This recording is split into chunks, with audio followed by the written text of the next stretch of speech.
कानून साज असेंबली में तब्दीली, मजहब मुखालिफ बिल मंजूर। रामबन में जम्मू श्रीनगर कौमी शाहिरा बंद। केरला में पीएफआई के सदर के घर पर छापा। मौलाना जर्जिस जिनसी हिरासानी मामले में कसूरवार पाए गए, कल सुनाई जाएगी सजा।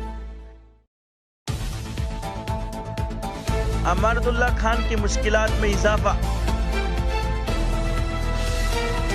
रुकने असेंबली अनुबर्ता मंडल की जमानत की दरखास्त रद्द। मदारिस में सर्वे से कोई परेशानी नहीं, कौमी अक़लियती कमीशन।